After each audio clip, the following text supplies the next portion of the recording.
Meghan Markle here.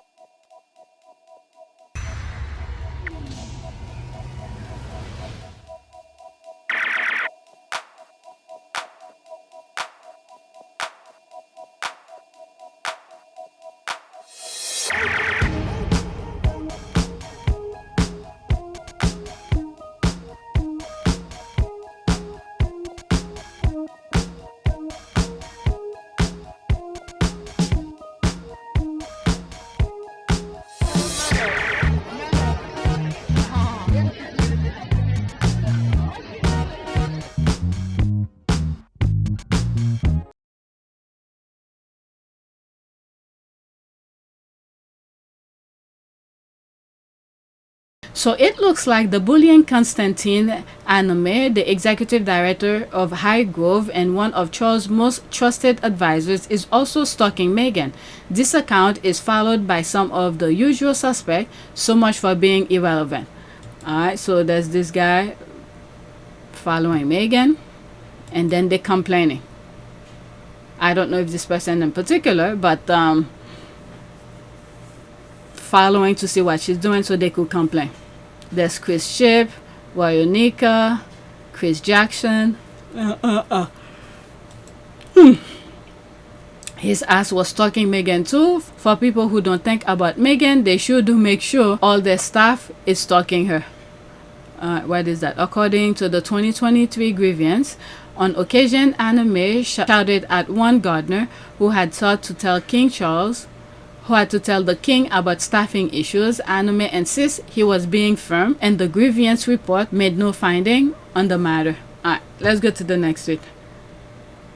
Alright, so these are some stuff I added to the list, but there were, I think some of them, the dates were from like yesterday. July 21st, they posted that, 2025. And this is when at the end of the Queen's funeral, the nonsense that was going on for the entire week that Harry and Meghan had to endure. This is when he left the church. He was like done.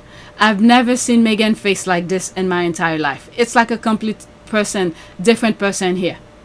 I remember the moment I saw that video, I was like, it feels like she's just drained. You know, she was trying to compose herself, she was standing by her man, support Harry through the grief that he was going through, you know, the love that he had for his grandma. But the tabloid just went after her non-stop. And this image literally shows like she's done. It's like the drain. And you see Harry left that huge breath. It's like, oh my God, this is over. I mean, I don't know what he said, but the way his face, like, psh, both of them. Okay, it might be just me, but somehow I thought Harry and Meghan are sitting in Montecito wishing they could go back to live in the UK. Alright, there's Notorious JTB responding, why would they? They are free to do what they want, when they want, with who they want, go back to a gilded cage just to play Game of Thrones every day. Right? Harry made it out, and I doubt he will ever want to be in that circus again. He has the freedom his mother was trying to achieve. Exactly. The tabloids are people with the lowest uncultured vultures who erroneously believe that despicable bullying, misogyny, and racist attacks are power, and that when it all fails, as in the case of Harry and Meghan, and a great surprise to the media, they can be reined back in. Delusional. Alright, girl, do you see how high Meghan is swinging? Be happy like me. Alright, let's go to the next one. Okay, so this is JTB, a TikTok video. Let's pause. This was posted today. Okay, Workshy Willie Billy Idol skipped the D-Day commemoration, and even Princess Anne is fed up. The firm golden boy is lazy, entitled, and now that they can't blame Harry and Meghan, they're turning on each other. The mass is sleeping. Okay, 2 minutes and 27 seconds. So, Billy Idol, you know, the Prince of PTO, Workshy Willie, his royal no-show, decided to skip out on the D-Day commemorations. And now, even Princess Anne, the firm's most loyal foot soldier, is officially over it. When she's annoyed, you've lost the last ally who ever respected you. Let's break this down. William didn't miss just any engagement. He ghosted one of the most important military events in modern history. While veterans stood at attention, heads of state paid tribute, and Princess Anne handled the weight of it all. Billy was MIA, probably on his 6th wellness break of the year, or hiding behind a tree at Sandringham. And the excuse? He wasn't scheduled. Oh, please. The future king doesn't need a schedule. The job is the schedule. Billy made a career out of dodging responsibility while playing dress up for glossy photos. The only throne he's ever truly committed to is the ergonomic office chair in his private study. Perfect for sending out one email a week and tapping out for rest and reflection. Meanwhile, Princess Anne, 73 years old and still sharper than the rest of them combined, is forced to carry his dead weight. And for the first time, even she's done cleaning up after him. You know it's bad when the family human workhorse is looking at Billy like, get your ass up and do something. But where's the media outrage? Where are the screaming headlines? Where's the moral panic? Crickets. Because the UK press only finds a spine when it's time to scold someone whose name isn't Windsor. When William disappears, they call it grace under pressure. When he skips out, it's private family time. He could call in sick to his own coronation. And his own coronation. The only thing I could think of, they're giving him leeway. That way, when he is king, you see how Trump is signing executive orders? That's gonna be that, okay, with William. Whoever behind some of this stuff, they're gonna be pretty much, I know it's how do they call it, constitutional monarchy. They don't pass laws or something like that, but they pretty much, William is just gonna be the front. Okay, they will cover for him for anything, but the people who's running the show are probably gonna be running the show. Wow. Let's continue. they'd still find a way to blame Pollen. But here's the part I love. Now that they don't have Harry and Meghan to scapegoat, the knives are turning inwards. The firm is eating itself alive. You can only project so long before the cracks start showing. And now, William is being exposed for what he really is. Yeah, it's turning and within itself. Look what's happening to America. Okay? America is destroying itself from within. So this is what's going on over there as well with the institution, the royal family. Lazy, entitled, unimpressive, and most of all, a liability. The dog finally caught the car, and now they're realizing the perfect future king can't even show up for the bare minimum. That's very good. Let's see here. Alright, whatever's here, let's pause. Okay. And now William and Kate's parents are vacationing off the Greece Islands on their 6th, 7th vacation in 2025. Wow, that duchy funds is bountiful. As many Brits struggle to make ends meet, the Workshy William and Kate are living it up. A helicopter, the second one, was purchased months ago. Okay, I'm not aware about any of these, but I'm aware of the vacation because I think I reported on my last video. Okay. He really leaked his way into backstabbing Harry and Meghan out of the royal family. Of course, now his leftover family are stabbing him directly in the press. I'll bet you will never see William once he has the Burger King hat is on his head. There's the laugh here. Bare minimum, and even this is high value. Private jet, private yacht, 6 vacation, and we aren't even close enough to the end of the year. The Wells are acting like they have social anxiety. My social battery low. Okay, Prince of Pt2, I just can't with you, and these laughing headaches. Okay, so there's that. Let's move on. Okay, there might be 2 parts to this, okay, because I am close to an hour now. GBNews, let's pause that. Charlotte Griffiths, who currently milking her 15 minutes of fame, thinks Meghan should come back and stand on the balcony because it will be incredible publicity for her. I mean, Meghan doesn't need them. Like this other video we were just watching. The royal family need the Sussexes. The Sussexes doesn't need the royal family. What the hell is wrong with that balcony? That balcony and the leftovers are so dull and uninspiring that they're all desperate for some Sussex sparkle. 16 seconds. Do you think Meghan will ever come back to Britain? I just don't think she has any desire to. She doesn't even want to stand on that Buckingham Palace balcony ever again, I don't think. You know, even though it would be the most incredible publicity for her books and her TV deals and her cookery show. Do you think Meghan will ever come back to Britain? It's playing over. No, this is why they're paying their gardeners low wages, to make them feel like it's a privilege of those people to work with them. They're propping themselves up so high, it goes beyond of anything that people can see. Alright, they put themselves so high on a pedestal, people cannot even see them. They don't even know what they do. Instead, we're just seeing the shady stuff that they're throwing left and right. Doesn't need them. I mean, before we know, at least for me, okay, I'm talking for myself here. Before we knew all the crap, well, again, I'm talking for myself, maybe I should say before I knew of all those BS that was going on, okay, for being blind and didn't even care about them, but now I'm looking because so many shit is coming out of the UK, I had to take a pic.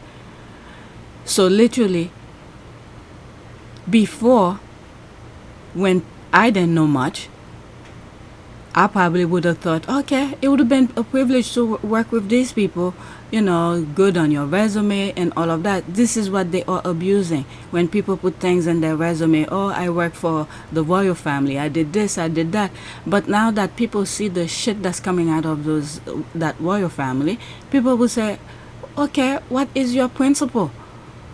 Where is your core value to stand next to these people, to help elevate them, to abuse other people? What the hell? It's a privilege. Meghan doesn't need them. They need Meghan because Meghan had stood by her core values. She didn't fold. She didn't try to minimize herself, or they tried to turn her to the nonsense that they wanted. And Meghan stood,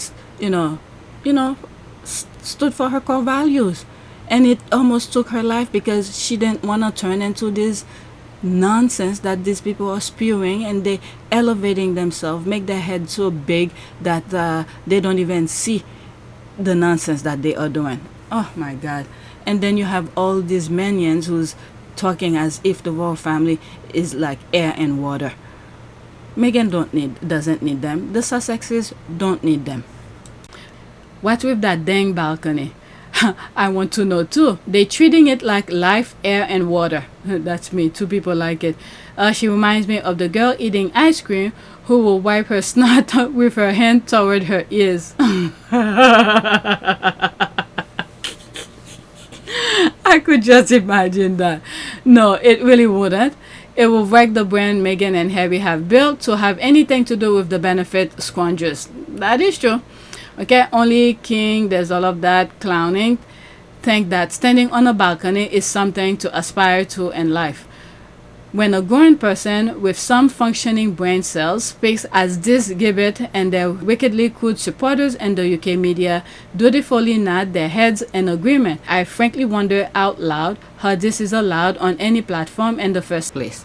This diabolical behavior, gaslighting. Meghan doesn't need that balcony needs her. That's exactly that.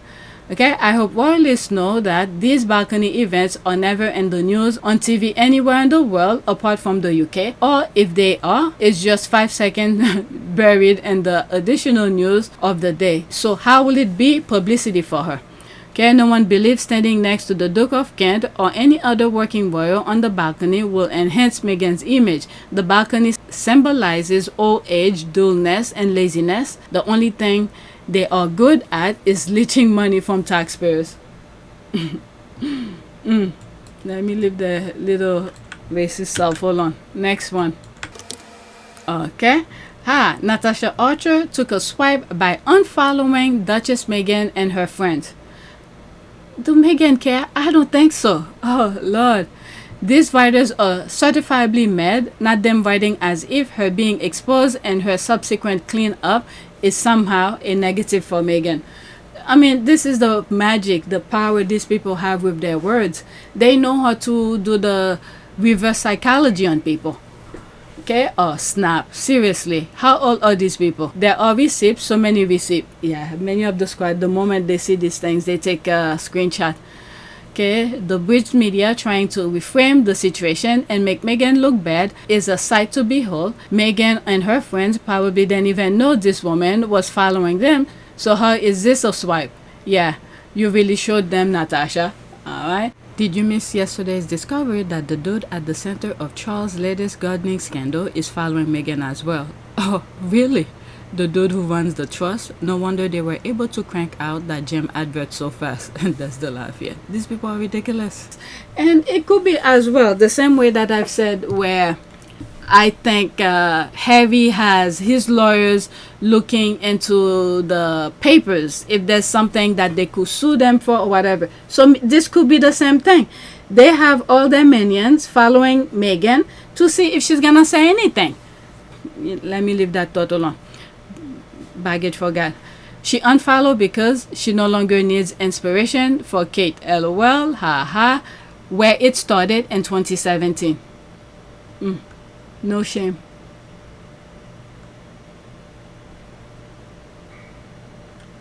Come on, what was I looking for? 13. Okay, I almost skipped one. Let's pause. This woman thinks all women hate Meghan, but in reality, only a certain type of women does. She know the type. This is part 1 of 2. Let's listen. 2 minutes and 26 seconds. Here's why I hate Meghan Markle and why I suspect Oops, what happened? most of us do. And by I mean, you mean to go on your page on social media to say you hate someone? Did you have any relationship with Meghan for you to have that strong feeling? Oh, God, help us. most of us, I mean women. You mean white women. Because I know plenty of women who love her. But you sat in front of that camera, in your carefully casual sweatshirt, with your bookshelf backdrop, AirPods in, trying to give thoughtful women just reflecting. It wasn't thoughtful. It wasn't reflective. It was a calculated attempt to dress up resentment as intellect. You weren't seeking truth. You were just looking for a more palatable way to hate on a woman who's done nothing to you. Except refuse to be small. 5. Her authenticity feels curated. Curated compared to what exactly? You don't get to define authenticity when your entire setup was clearly staged to look effortless. You wore makeup. You picked a flattering angle. You framed yourself in front of books and had the nerve to say she was the one performing? Let me ask you directly. What is your definition of authenticity? Can you even answer that without centering yourself in it? Is it tears? Is it chaos? Is it softness? Is it poverty? Is it the color of her skin? Does a woman have to fall apart in a way that mirrors you before you believe she's being real? Because from where I'm sitting, you've decided that poise is manipulation, that calm is deception, that survival must look like collapse, or it doesn't count. Let's be honest, you don't want authenticity. You want emotional labor. You want performance of pain. He is spot on with the pain aspect of things. Because these people, if they don't see people in pain, they do not feel good. They have to see you in pain in order for them to feel better. These people are sick. They truly are sick. When people show them their authenticity, their true selves, I don't know what do they expect. It's like everything have to be curated in a way, like certain things have to be put in a box in order for them to compartmentalize certain social issues, feeling.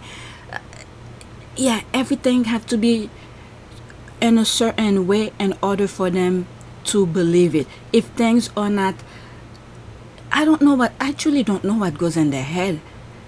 They have some mental issues. When people show them who they are, if it doesn't fit in their certain box of that particular feeling, they don't believe it. Meanwhile, there are millions and millions of people around the world. Each one of these people have different ways of doing things, different way of showing certain emotions and things like that. But for them, things have to be put in a box. This these people are, I don't think they understand life. I truly don't think they understand life. Just things and natural and nature, they do not understand. They have some mental issues. Everything have to be compartmentalized in a certain way, and then if you don't check that box to, okay, this is the way Meghan feels, okay, it fits in that box. This is the way she does certain things, it fits into that box. If it does not fit into whatever it is that they consider to be whatever in that particular checklist, they don't recognize it. Meanwhile, in nature, things goes whichever way. There is no straight lines in nature, so they want people to be in a certain way, straight line. If you don't fit in that straight line, they can't function. These people have some mental issues, and I hope other people who somewhat have a basic understanding about nature, seeing these people talking like this, is to be careful with them. They are crazy. Let's be honest, you don't want authenticity. You want emotional labor. You want performance of pain. You want Meghan to fall apart in public, just so you feel validated in your doubt. But she doesn't. She stays calm, clear, focused. And because you can't relate to her version of survival, you call it fake. But here's the truth. Your definition of authenticity is entirely centered around you. If she doesn't move like you, speak like you, look like you, you don't recognize her humanity. You label it as inauthentic. That's not critique.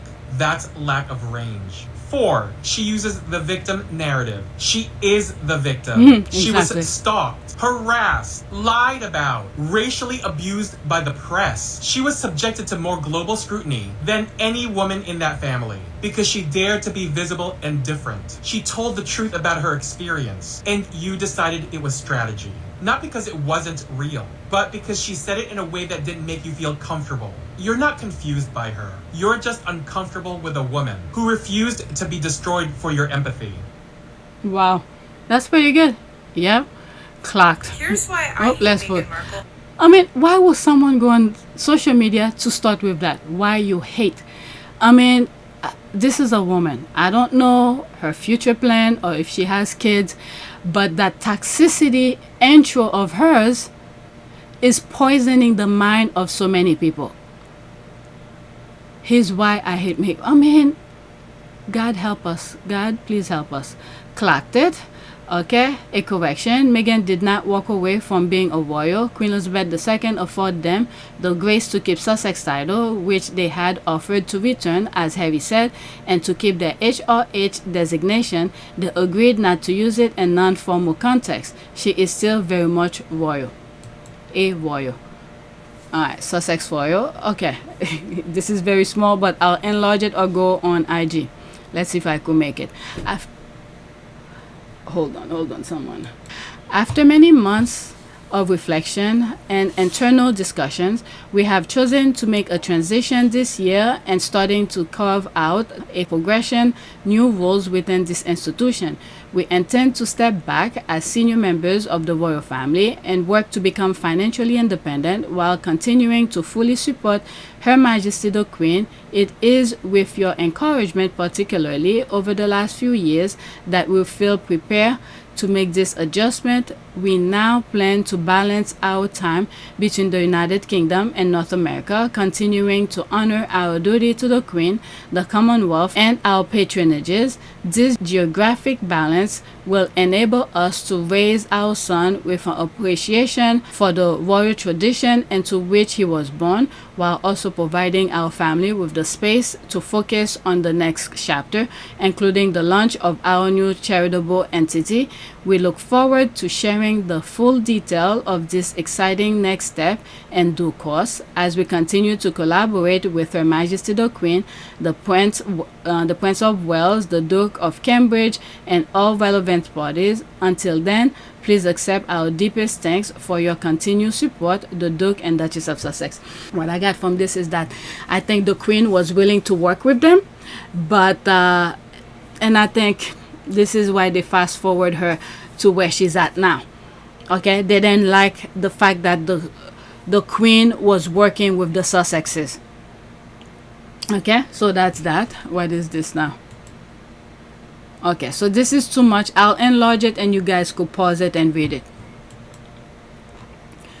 Alright, and then she went back and responded to the backlash with Meghan is whiter than I am.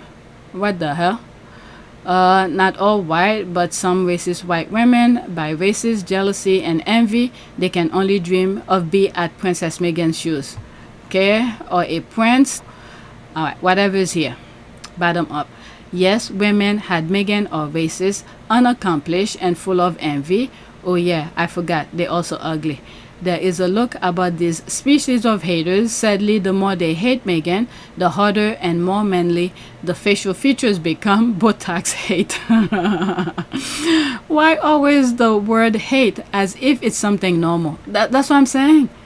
The moment she started, I'm like, she's a woman gonna raise so probably or maybe already have raising children, and this is the toxicity they're putting out there. These people who think they hate Meghan really and truly hate themselves. Very insecure, irrelevant, and bitter people. Bullseye. All right, let's get to the next one. This is a TikTok video again of JTB. I have 3 more, and the rest are US politics.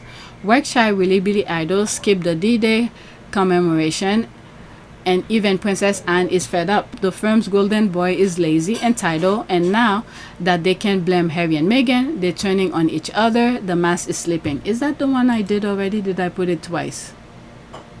592. Let me pause. I think I put it twice. Yes, I put it twice. Let's go to the next tweet. This is US politics kind of thing. The kids are up. You're gonna hear some noise here.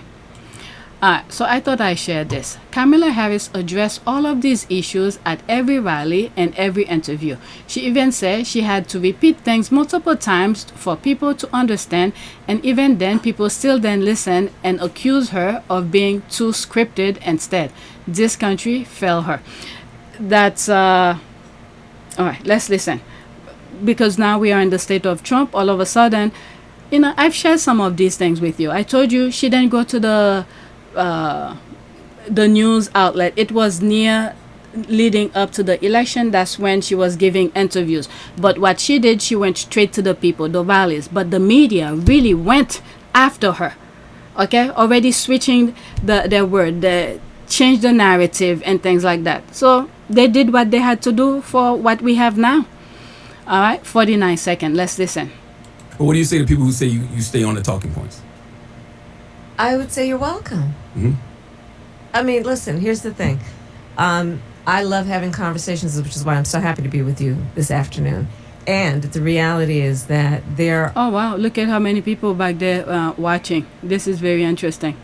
are certain things that must be repeated to ensure that I have everyone know what I stand for and the issues that I think are at stake in this election. Mm-hmm. And so it requires repetition. You know, some people say that until someone has heard the same thing at least 3 times, it just doesn't stay with you. So repetition is important. Mm-hmm. And for that reason, yes, at my rallies, I say the same thing when I go to Detroit as I do in Philly, as I do wherever I am, to make sure that people hear and receive what I think are some of the most critical issues that are at stake in this election. But what do you say to people who say you Okay, stay so on there's that. Let's pause this.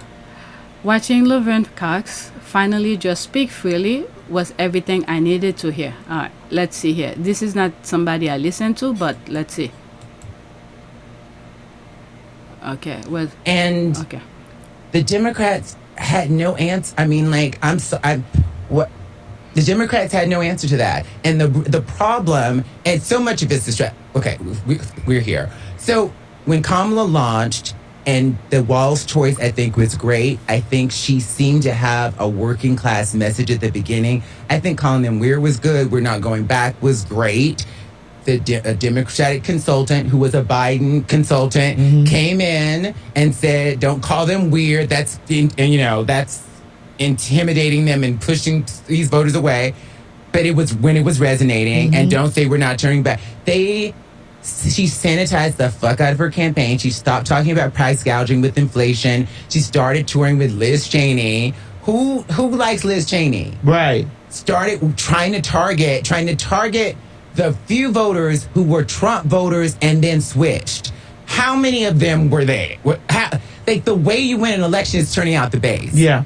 The way Trump turned out his base. Yeah. He turned out, the white supremacists who hadn't voted for years. Got up. They got up and they got out and they voted. Yes. She needed to turn out the base, but she needed to do it with a message that resonated with people, that made them feel like she understood what working people are going through. People can't afford a house. People can't afford rent. Inflation is crazy. Student loan debt. None of that was addressed. And even if she said it, that needed to be the message. That needed to be the only thing she talked about. What Republicans are brilliant at is getting all on the same page with the same messaging, simplifying it and saying it over and over and over again. When they lost to Obama in 2008, they didn't say, oh, we need to change our messaging. They said, we're going to obstruct Obama. He's going to be a one-term president. He's not getting anything done. That's what Republicans do. Democrats say, oh, maybe... Oh, let's continue here. Democrats say, oh, maybe we need to get more, try to get more Republican voters and be more conservative. And what the problem ultimately with Democrats and Republicans is that the majority of both parties, definitely Republicans and Democrats, are taking corporate money. Yeah. They're taking money from lobbyists, billionaires, and corporations. And so they're not working for us. They're working for those corporations. Yeah. And we will never have elected officials working for us until we get money out of politics. And I want to talk to some experts. It's not going to come from lawmakers changing that. I'm thinking, and I'm not a political strategist, I'm thinking we need ballot initiatives in each state to get people to vote on it. When the people voted on abortion in most states, they said yes to abortion. But then, in Florida, it's just a lost cause. You can vote because they voted for people in Florida, former felons, to be able to vote again. And then DeSantis, girl, yeah, they don't care about the law in Florida, and Trump doesn't care about the law. But we need to get money out of politics. That is the root of all the evil, and it's really bad. And there's no political will to do it. And most of our politicians are corrupt at every level. They just are. All of them. You can't. Democrat or Republican, it's like they're all taking money from the same corporations, and so they can't. A higher minimum wage, the fact when Bernie Sanders dropped out and he said to Joe Biden, all I'm asking for is for you to fight for a $15 minimum wage. And this was in 2020. Minimum wage should be $30 now. We've been trying to get $15 since 2011, 2012. The minimum wage has not been raised nationally since like 2011, 2012. That's all Bernie asked for. Did Biden fight for that? They said the Senate parliamentarian said we can't use it. Had you ever heard of a Senate parliamentarian before 2021? No. Here's the thing. When So they said that's that. At the bottom, She's let's for pause the- it. At the end of all of this, I'm not disagreeing with this person. At the end of all of this, the people need to pay attention. The MAGAs need to pay attention. Well, the MAGAs, they rather go under the ground to get to make things fair. But the people who want fairness, who wants to move the country forward, no matter how much big companies are paying those politicians, at least one, you have to choose the lesser of the two evil. They didn't want to pay attention. All right, so I'm done with this. I'm not going to go in the comments. Let's go to the next one. Is that a video? I'm not sure. I don't remember what it was. And I've spoken about this type of things. Politician, lobbyists, and all of that. I believe on Our Part of Pew Service, my other channel, where some of those organization that Harry and Meghan are supporting, and some of the things that they do is they advocate for kids and Washington and all of that. And I say I don't agree with this, but if this is the game that is being played, okay, so they're playing the game as well. But anyway, let's leave that alone. There's this one here. Woman says her boss offered to walk her down the aisle after he found out she grew up without a father and her mother had passed. Okay, so there's that here. Was it Beau Noir? This is Gil. He owns the building where I work. Over the years, I've opened up to him about my father never being present and my mother no longer being here. When I got engaged, Gil sat me down and gently asked my husband and if he could have the honor of walking me down the aisle. In that moment, I felt something I've never felt before in a fatherly way, a man truly stepping up for me in the most honorable way. I am forever grateful. The bar is set and my heart is full. Alright, so there's that. I'm not gonna go in the comment. Let's just move on. I saw that and I thought I'd share it. Next tweet, and this is my last one. This you guys know already. I shared it on my community board. It's Malcolm Jamal Warner who passed away. Alright, so there's this here. My heart goes out to Pamela Warner. No words can ease the pain of losing her precious son, but I pray she feels surrounded by love, support, and the deep admiration the world had and will always have for Malcolm. May she find comfort in knowing how much he meant to so many. All right, let's listen to that. It's 29 seconds. What was it like to raise this young man? Easy. Easy as pie. Were you easy as pie? No, really. He was really a good kid. He listened.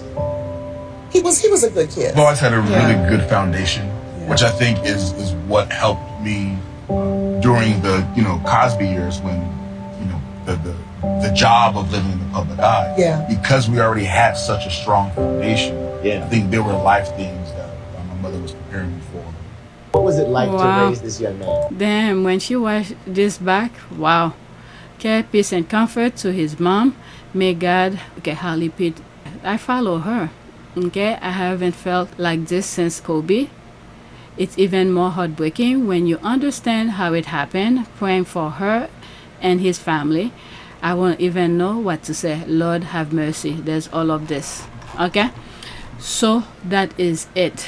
Let's do a prayer for prosperity. That's it. Let's look at image. They say he drowned. I don't know the full story, but that's what they say. Let's do this one. Prayer for financial prosperity. Merciful Lord, I come to you today in search of financial prosperity. Please bless me according to your riches. I pray that I will not have any financial difficulties in my life. I break every curse of poverty and financial enslavement on my life. In Jesus' name, I set ablaze any wicked spirit, enslave my financial blessings. Please grant divine possibilities for me to improve my financial situation. My finances are in your hands, Lord. Grant me a financial breakthrough. Make me prosperous in everything I do. In Jesus' name, I pray to you. Show me how to wisely manage the money you provide me with. Amen. All right, so that's it. I wasn't thinking of financial, but hey, that's what popped up. So please take a moment to subscribe, like, and share. If you want to support this channel, there's a PayPal link and a Cash App link in the description. You could donate. Those who have donated, thank you. As a matter of fact, one of the videos that I I recorded this morning. Where is it? I think I'm gonna upload it now. Okay, so that is it. Let me not waste time. Thank you for watching.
It is a great privilege to be with all of you today.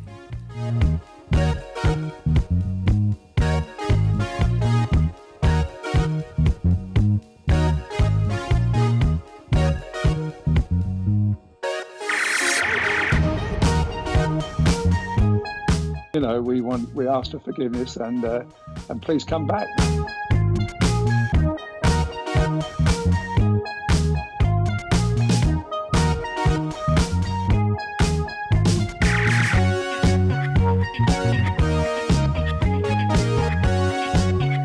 As you saw me find the love and happiness that I'd hoped for all my life.